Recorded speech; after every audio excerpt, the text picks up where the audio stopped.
in this battle, we are taking on Oxy. I don't know.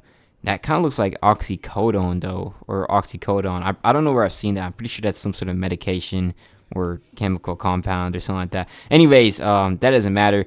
We're gonna be in here for this battle, so let's go ahead and lead with the Vikavolt. It has sticky web. We want to see if we can get a Heracross sweep going. That would be ideal. Although, if not, that's also fine. But yeah, we have a lot of entry hazards in this team, which is kind of unique, for me at least. Normally, I prefer to run without that, but on this team, it just makes a lot of sense since Heracross has a speed tier at base 75 where it can't really function as effectively on a team like Trick Room. However, it can be good with Sticky Web. Like, not just good, extremely good. So yeah, let's go ahead and get this one started. Now, you could also probably use Galvantula if you want to use Mega Heracross. Although Vikavolt nowadays actually gets access to Sticky Web too. I don't know if it's been updated in all Brick Bronze copies, but it is. At least I was able to do it in this game. So, that's alright. So the Charizard is going to be the lead. He actually threatens to probably one-shot us. I wouldn't be surprised. So, I mean, this is probably a good opportunity for either Moltres or Goodra. I'm thinking Goodra. Yeah, I don't know. I really want to Volt Switch though. That's a guaranteed one-shot. Although I'm gonna be smart and actually go into Goodra here since I'm not too certain that Vikavolt would survive. Actually, probably could survive since I have some investment, but why would you want to take that damage when you don't need to? When you have a Pokemon like Goodra. So yeah, that's nice. I think it's time to just go for a T-Ball here. It's probably gonna do a little bit more damage than Surf. Goes for a Dragon Rage. Unfortunately, not super effective since it's locked to 40 base damage. And I do remember myself when I had Charizard, I actually kept Dragon Rage all the way till the end of the game for no reason. I had Inferno as well. Like, they both kind of sucked compared to a move like Flamethrower.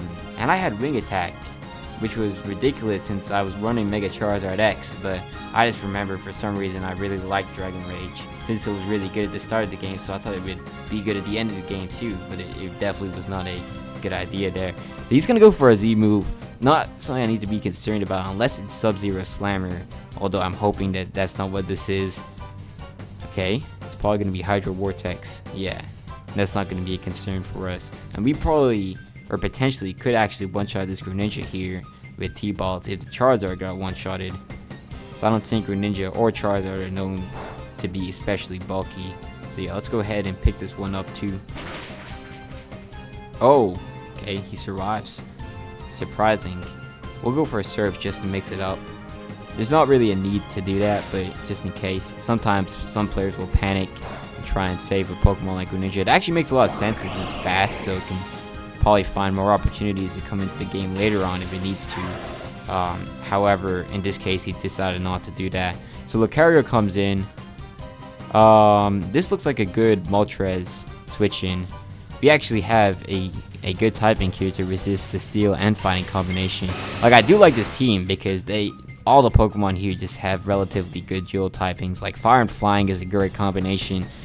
Water and Fairy is a good combination. Now, Fire and Flying, you probably want to run Heavy Duty Boots instead of a Z Crystal, but that's that. So we have Water and Fairy, we have Steel and Grass, Bug and Fighting. I mean, I don't know how good Bug and Fighting is defensively, but it's still kind of nice. And dang, that did not need to do that much damage. It's not a surprise, but that's a lot right there. It's crazy. I don't know what we do after this, to be honest, since this is actually kind of slow. We definitely need to get a Choice Scarf, or maybe I'll swap out like I don't know. I'll have to figure that one out. Or I mean, I guess that's what Sticky Web is for actually. So let's go ahead and let's Mystical Fire. Yeah. Okay, we do actually outspeed, so that should pick up the Lucario. Granted, if this was a PvP Lucario, probably would have swept through our team, since we definitely don't have the preparations for it. And I definitely need to consider that when team building for later, because I was not expecting it to hit that hard. Like, dang. I mean, I guess we had Flame Body to kind of facilitate us, but unfortunately it wasn't going to take effect there. So we do outspeed again, which is nice and lucky. And this should also one-shot since it's coming off Hurricane, which is like 110 base cover, so it's going to be a hard-hitting Supersonic Sky Strike. So we do pick up the Gengar. Let's go see what he goes into next. And that's why I like the Z move, because in most cases you're not really going to see Stealth Rocks in the standard PvP meta. Most of the time people are just going to be running offensive teams like this one, so you know, you can go ahead and just run what you want to run. So Vikavolt comes in here. There really is no point trying to set up Sticky Web at this point, since, I mean, maybe we can. I don't remember what his last Pokemon was, but it was like a Pokemon that really relies on speed. It would have made a lot of sense. But let's go ahead and get a Bug Buzz off.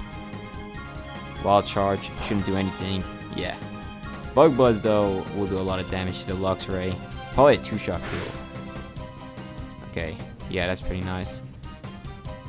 I'm just going to Bug Buzz again. Volt Switch or Roost would make a lot of sense, but I don't feel like doing that right now. So, there goes the Luxray. Let's see what his final Pokemon is. Hopefully something weak to Vikavolt that can just die right now. Gardevoir. Okay, that's not weak to us. And he's going to Trace or Levitate. Does that matter though? Not really. Yeah, no it doesn't, because we don't have any ground type attackers, which is kind of unique. So let's go ahead and Volt Switch here. Okay, Dazzling Gleam. And we somehow lived that. That's insane. So yeah, I guess we'll keep the 6-0 if we can pick up a one-shot here. Let's see how bulky Heracross is, because this has full HP investment. So theoretically, we should be able to survive an attack here and potentially finish off with Pin Missile if it lands. Maybe I'll go for Rock Blast. I don't know what's more accurate. Does Pin Missile have 100%? No, it doesn't. But neither does Rock Blast, so we may as well just go for the Pin Missile.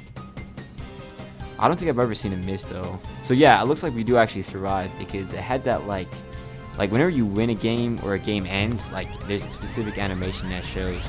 So yeah, we most likely lived whatever attack he chose out. It could be Psychic or Dazzling Gleam, and the Pin Missile will land and knock it out. So yeah, okay, that still does a lot of damage. So I'm pretty sure a PvP set might have enough damage output to knock out Heracross. But yeah, that right there is going to be GG. Good game.